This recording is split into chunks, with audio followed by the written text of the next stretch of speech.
If you want to know how to macro like the best teams in the world, keep on watching. Hi, I'm Deos, former LCS coach, and in this video I'll be explaining the concept of turn-based League of Legends and the importance of punching back and defending.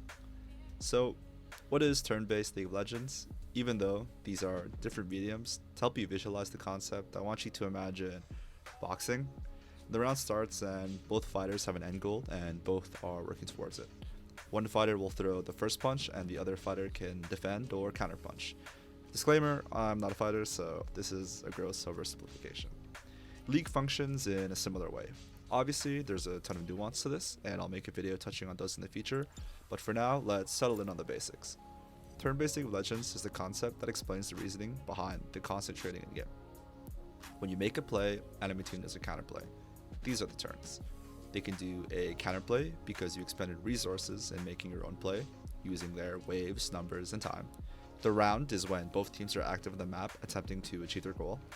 This ends when a team needs the base to restock on resources. Enough of the theory, let's look at some examples. Alright, in my first example, I'm going to use Hanwha versus FlyQuest. We're going to be looking at this from Hanwha's perspective, specifically Peanut.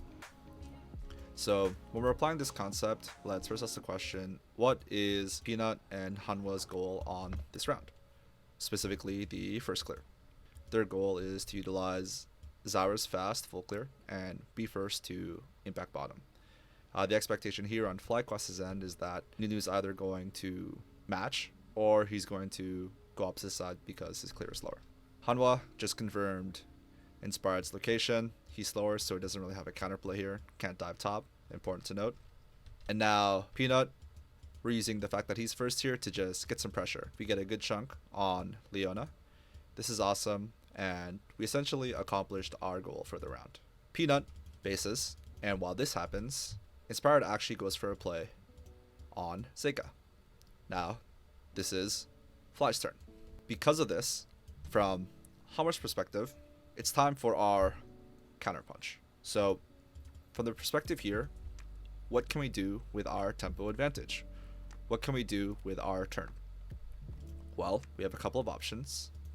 Option number one is we can just clear our camps and be first to bot side again. Option number two is that we can look for an aggressive play top side. And option number three is we can do Gromp, Wolves, and then look to invade Nunu on his Raptors. So, based off of the fact that Nunu did this play, right, now it's our turn, and with our turn, we have these aggressive options. So this is our counterpunch. Now let's watch. Right here, we can see how this concept, even though it applies to Peanut individually, it actually affects the entire map state. Renekton is now calling, I'm stacking a wave, look top. We could probably dive.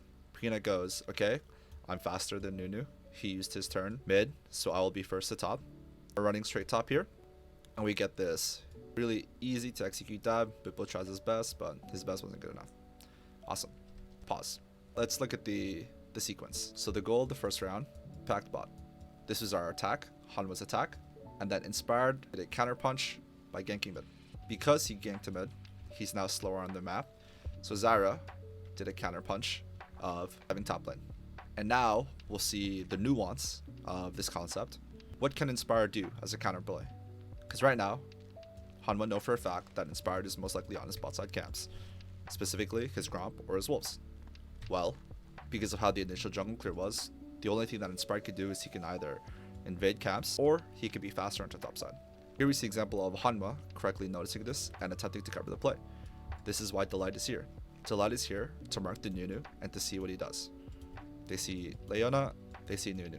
Now, if we look at the position between the two junglers, there's no clear advantage anymore. Nunu did his play, Peanut did his play.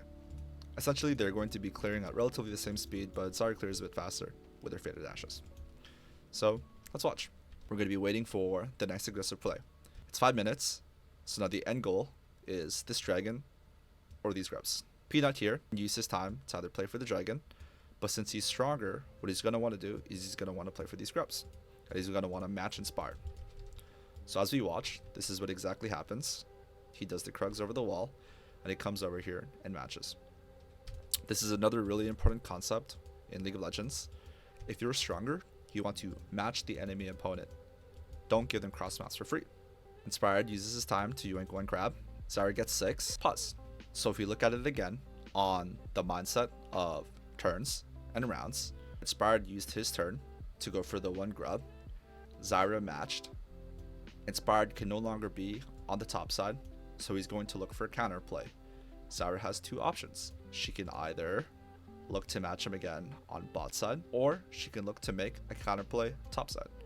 From what it looks like right now, Poppy is basing, so counter play bot doesn't look like an option. So we're going to see what she does top side instead. While this is happening, Inspired is lurking around mid, trying to get his level 6. They actually see him get his level 6. So now it's like really clear that something's going on. And even if we watch the movement here and the aggressive trading by Doran, like it's very clear that everyone is aware that this is the play that's happening. He's coming here trying to cancel Bippo's base. He has a freeze here and then willingly chooses to push it. So now let's check it out. Inspired got pushed out of top side. One grub. He now knows that Zyra is there. So he is going to try to use his turn to counter punch with Dragon. Now instead of matching, instead they look for their counter punch top side. And then Bippo dies again. So what did we learn? Let's try to summarize this really quickly.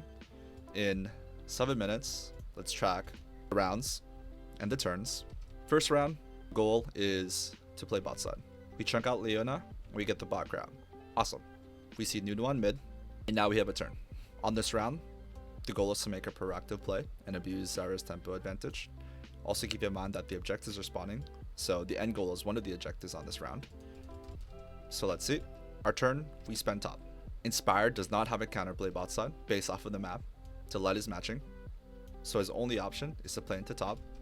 Peanut knows this, and he's stronger, so as a result, he wants to match this play instead of giving Inspired a free counterplay. So he matches. Inspired sees that he matches, so now he wants to go for his counterplay on Dragon. Zyra recognizes that her team is not in a position to counterplay bot side, so instead, they look for their counterplay top side and dive Olaf. While people were watching this game, there was a lot of negative press towards Bippo. Oh, Bippo is just inting. I'm not going to say he played it perfectly, trading wise, but we can also see that he is a sacrifice based off of his team's choices in game, right? If Inspired didn't go for this mid gank, then he would be on time to protect Bippo top.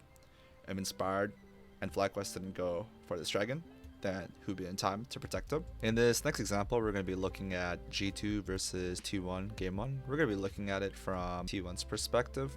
Unlike the first example, we're not going to focus too much on the early game. Instead, we're going to showcase how this concept applies directly into objective. T1 are trying to contest grubs. They have a little skirmish here and they end up losing. Now T1, as a team that lost the exchange, have to find their counterplay, and their counterplay is very obviously in the bot side. Now the beauty of what T1 do here is how they actually execute this counterplay. Let's watch. So from G2's perspective, they're doing grubs for free, and then they see Leona shifting down, Jhin and Fog, and Gragas balling. Similar to the FlyQuest Home Life example, G2 are in a position where they can either choose to match or they can choose to trade. In this case, they have grubs, so they're incentivized into trading.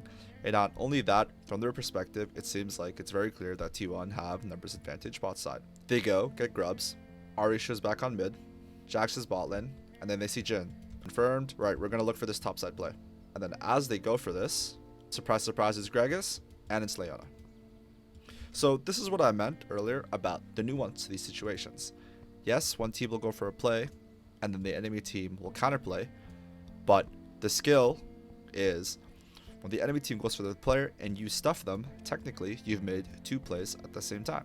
So how did T1 actually accomplish this? Well, let's look about it again, but this time with T1's Fog. We have Leona running down, deliberately showing on this mid wave, then carry bases in Fog, Gragas bases, instantly runs top. T1 are fully aware that G2 is going to try to look for a cross map play. Gragas shows up, and then surprise, surprise, Leona is here. Great stuff by T1. Now, this situation actually ends up playing out again. We're going to go to 10 minutes. Ahri deploys, stacks the top wave, and now they're looking to fight here. We're not going to watch the execution of the fight. T1 end up losing the fight. That's not important. What's important is, after this fight, pause. What team is going to be on map first? If you're not sure, I'll give you a quick tip. Look at the death timers and think about the bases. 12 seconds, shorter than Skriner.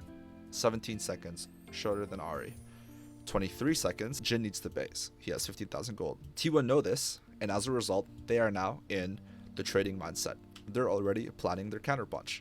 G2 is going to come off base and deploy the grubs, and then T1 are going to look for their counterpunch bot side. Broken Blade tries to go for a fight here. This is a big mistake because it just gives Faker another reason to want to be on the bot side of the map here. He TPs and then takes over bot lane. Similar to last time, G2 are trying to look for their cross map play. Gragas spaces, and let's watch Leona. Where did Leona go? She ended up topside, and they find out now. But during this period of time, G2 are under the impression that Leona's fogging into the bot side, because where else can she go? She hasn't showed yet. Now she shows, and once again, T1 are looking to defend their topside while they're getting dragon and pressuring bot tier 2 at the same time. They actually defend G2's play with 3 members and go up in economy and in map pressure with this one play. So, to summarize, what is our takeaway? Well, when it comes to this concept of each team having a timer for an aggressive play and a defensive play, there's another layer to it, where if you're able to stop the enemy opponent's aggressive play, you get to essentially punch twice. This concept is most relevant once we start going into the mid game and once objectives start spawning, such as the 6-minute grubs, 10-minute grubs, 14-minute herald, and then every subsequent dragon spawn. I'm going to have another video centered around how these timers are important and how you should be playing around them, so keep your eye on that.